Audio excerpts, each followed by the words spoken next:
Welcome back. So you want to buy a house, but is saving for that down payment stopping you? Rizwan Malik is here to share some advice on locking in that dream home, and it's what so many people want. So Rizwan, you've been in real estate for so many years. Are there advantages to being a first-time home buyer these days? Absolutely. First of all, hello. Hello. So great to see you in person. Yeah, you too.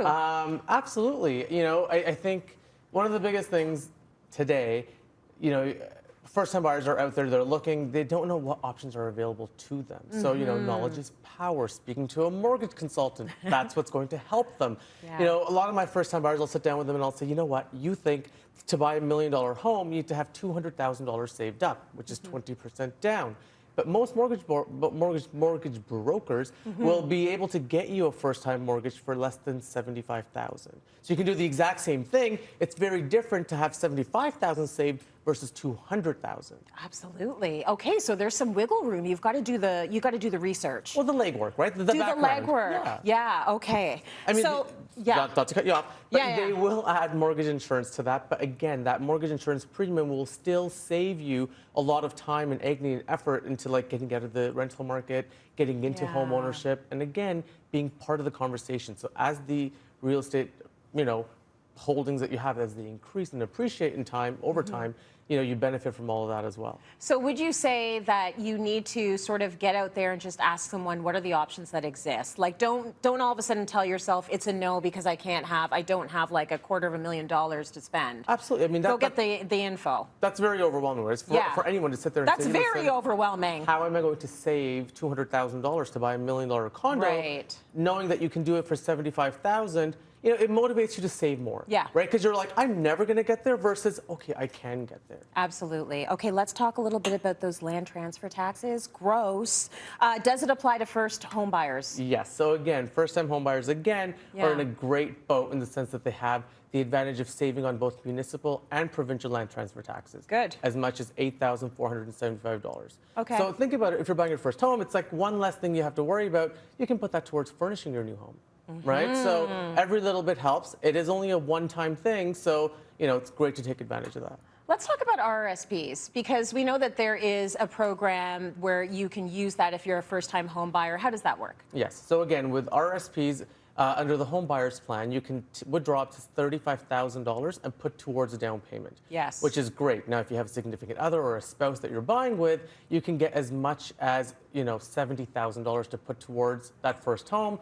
Again, under the first program we talked about, to get $1 million property, you can put as little as $75,000 down, so you're only $5,000 away. Again, it's less. It seems less or more attainable, right? Yes. We'll be glass half full here today. So yeah, it's more attainable, but also keep in mind that, you know, a couple caveats.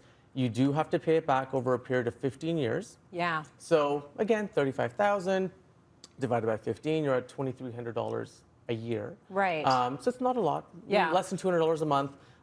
Or you can add that money to your annual income and pay tax on it. So one way or another. So, you know, they just want to make sure that, you know, they get it back over 15 years. Yeah. And the other thing is the money has to be in your account for at least 90 days, or in the RRSP account for 90 days before you can withdraw it. May not apply to everyone and might seem non-traditional, but the bank of mom and dad is so popular these days. Yes. The bank of mom and dad, because think about it, mom and dad are sitting on a ton of equity. Maybe they are, maybe they're not, but if they own a house, they are. If they own a house, they are, right? Yeah. I mean, think about it, like mom and dad most likely purchased their property 5, 10, 15, 20, 30, 40 years ago, you know, for a fraction of what it is, a tenth, maybe a fifth, it's for absolutely nothing. Yeah. So they're sitting on like $1 million in equity. So they realize, you know what, down the road, we are going to pass this home down to Tracy. We are going to pass this home down to Rizwan. So why not give Tracy and Rizwan a leg up today? Okay. Here is $200,000 to put towards your first home. For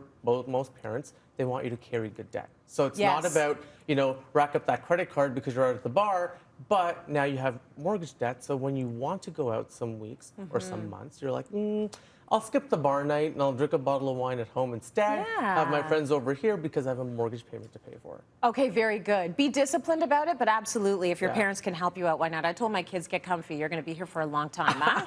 Like, get comfortable, kids.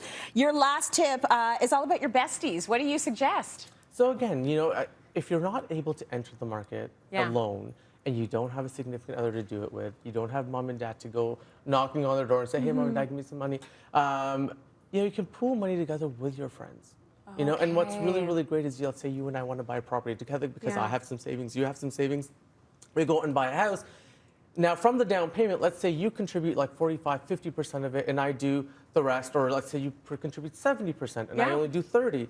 The lawyers will write it up in such a way that when we do sell, you will benefit significantly more than I will. You get your percentage. Right? Which is great, but now we're able to go ahead and move forward and buy a property and, really cash in on that market appreciation. Good stuff. And you made the best point.